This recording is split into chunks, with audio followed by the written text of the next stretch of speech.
তারেক জিয়ার হাত ধরে আওয়ামী লীগ ফিরতে শুরু করেছে, এই প্রশ্ন এখন জনমনে ঘুরপাক খাচ্ছে এবং দৃশ্যমান হচ্ছে যে আওয়ামী লীগ ফিরছে। এটা আসলে কি? হ্যাঁ, এটা আমরা প্রতিবাদ করব এবং এটা একটা জরুরি সতর্কবার্তা। একই সাথে এর মধ্যে আশার দিক আছে, মজার দিক আছে। বিষয়টা আপনারা যেটা দেখছেন, যেটা দৃশ্যমান হচ্ছে, গভীরভাবে পর্যালোচনা করলে বিষয়টা এরকম না। যেমন বিএনপির এক নেতা একসময় বিসিবি চালাতেন, সে এখন আবার বিসিবির প্রেসিডেন্ট হতে চান। তো তিনি বলছেন যে সাকিব আল হাসানকে ফেরাবো, এবং সোশ্যাল মিডিয়ায় গুঞ্জন, যদিও ইউনূস সরকার আমলে বিসিবিও নাকি চেষ্টা করেছে সাকিব আল হাসানকে ফিরাবেন।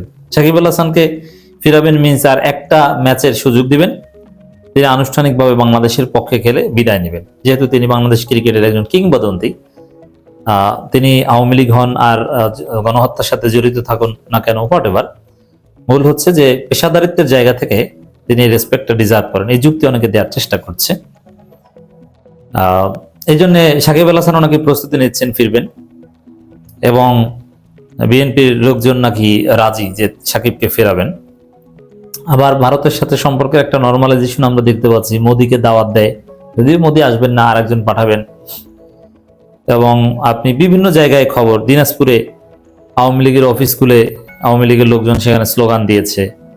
আবার খুলনায় আওয়ামী লীগের কার্যালয়ে নেতাকর্মীরা প্রবেশ করেছে, শেখ হাসিনা এবং শেখ মুজিবুর রহমানের ছবিতে শ্রদ্ধা নিবেদন করেছে, স্লোগান দিয়েছে। স্বেচ্ছাসেবক দল, স্বেচ্ছাসেবক লীগ, যুবলীগের নেতারা কার্যালয়ে প্রবেশ করেছে। এই খবর দেশের বিভিন্ন জায়গা থেকে আপনারা দেখছেন। এবং ধানমন্ডি 32-এ এক সেই আকাইমিয়া জামাল, ঢাকা বিশ্ববিদ্যালয় আমার এক সহকর্মী, ওরে ভালোভাবে চিনি, সে আকাইমিয়া জামাল গেছিল, ওরে নাকি আবার পুলিশ ধরে নিয়ে গেছে ঘাট ধরে। আবার অনেক মহিলা আওয়ামী লীগ কর্মীরা যাচ্ছে, যেহেতু নারীদেরকে আমরা রেসপেক্ট করি, মহিলা আওয়ামী লীগের যা হোক তার গায়ে হাত দেওয়া যাবে না। এই সুযোগটা কাজে লাগিয়ে তিনি ওখানে যে জয় বাংলা স্লোগান দিচ্ছেন নারীরা, এবং তিনি বলছেন ইত্যাদি ইত্যাদি আমরা দেখছি। তবে ধানমন্ডি 32-এ যারা যাচ্ছে তারা আটক হচ্ছে।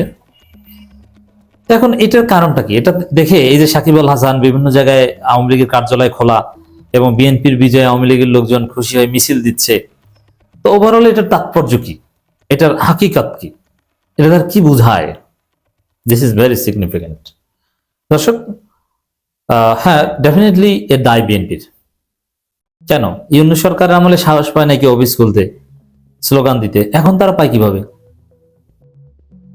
এটা কি তাহলে কি বিএনপি আওয়ামী লীগকে প্রশ্রয় দিবে? অবশ্যই যতটুকু ঘটেছে তার দায় বিএনপিকে নিতে হবে। যদিও এগুলো তো করে তারা সফল হয়নি, কারণ খুলনায় যে আওয়ামী লীগের অফিস খুলেছে, পোলাপান একটু পরে যে ওটা ভাঙচুর করে আগুন দিয়ে এসে, দিনাজপুরে ওরকম। তো যেখানে এটা করবে সেখানে ওগুলো আগুনে পুড়ে যাবে। ধানমন্ডি 32 প্রয়োজনে আর একটা ডলা খাবে, যা আছে একদম ছাই বানিয়ে দেবে। ইউনূস সরকার তো এক পর্যায়ে ছত্রভঙ্গ করে দিয়েছিল যারা ধানমন্ডি 32 ভাঙতে গিয়েছিল, কিন্তু বিএনপি সরকার ওটা সাহস পায় কিনা সন্দেহ আছে। যতটুকু ঘটেছে তার দায়, এটা সফল হয়নি, ফিরতে পারেনি, অফিস খুলে বসতেও পারেনি, অফিস জয় বাংলা হয়ে গেছে। পঞ্চগড়ে অফিসকে এখন গুদামঘর দাবি করতে হচ্ছে, সিগনিফিক্যান্ট। তবে যতটুকু ঘটেছে দায়টা বিএনপির। তবে টেনশনের কিছু নাই। কেন? এবার আসেন যে এতটুকু কেন ঘটেছে, এই অফিস খোলার সাহসটা ওরা কোথায় পেল? ধানমন্ডি 32-এ হঠাৎ ওরা গেল কেন বিএনপি ক্ষমতা আসার সাথে সাথে? এটার তাৎপর্য হচ্ছে দর্শক, বিএনপি ক্ষমতা এসেছে আওয়ামী লীগের সাথে একটা গোপন চুক্তি করে, আওয়ামী লীগের ভোটে। দেখেন, আমরা যে কথা অতীতে বলেছি এখনো বলছি, অনেক আমাদের দর্শক যারা কেউ দুই একজন মেসেজ দিয়েছেন, ভাই যা বলছেন সেটা তো হলো না।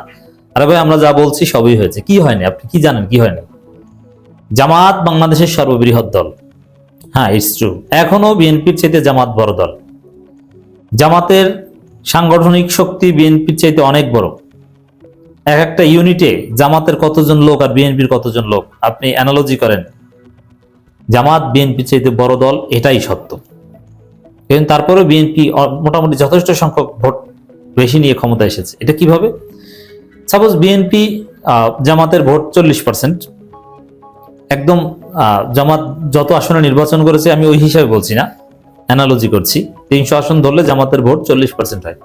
জোটগতভাবে জামাত 38% মতো ভোট পেয়েছে, কিন্তু 300 আসনে জামাতের ভোট ধরলে 40% ভোট হয়, আর বিএনপির ভোট হয় 49%।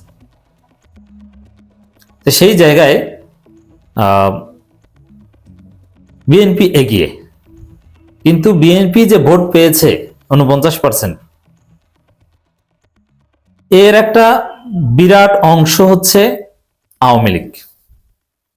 আওয়ামী লীগকে ম্যানেজ করে, আওয়ামী লীগকে কনভিন্স করে আওয়ামী লীগের ভোট নিয়ে বিএনপি ক্ষমতা এসেছে। এইটা হচ্ছে সত্য কথা। এখন বিএনপির ভোট নিয়ে, আওয়ামী লীগের ভোট নিয়ে বিএনপি ক্ষমতা এসেছে, এটা হচ্ছে সত্য কথা। এখন এই জন্য মেকানিজম করতে হয়েছে। লোকাল পর্যায়ে বিভিন্ন জায়গায় বিএনপি আওয়ামী লীগ গোপন মিটিং হয়েছিল ভোটের দিন, ভোটের আগের দিন রাতে হয়েছে, যে আপনাদের সবাইকে বলে দিন যে দানের শীষে ভোট দিবেন, না ভোট দিয়ে দিবে। যার ফলে বিএনপিও না ভোট দিয়েছে এবং আওয়ামী লীগের লোকজনও না ভোট দিয়েছে, এবং বিভিন্ন জায়গায় দেখা গেছে যে বিএনপির বিজয়ী প্রার্থীর ভোট আর আওয়ামী লীগের বিএনপির বিজয়ী প্রার্থীর ভোট আর না ভোটের সংখ্যা সমান। মানে এটা একদম সত্য কথা যে আওয়ামী লীগের ভোটে বিএনপি ক্ষমতা এসেছে, এগিয়ে গেছে। এখন আওয়ামী লীগের এই ভোটটা তো এমনি এমনি দেয়নি, গোপনে আলাপ আলোচনা হয়েছে, এই কারণে দিয়েছে।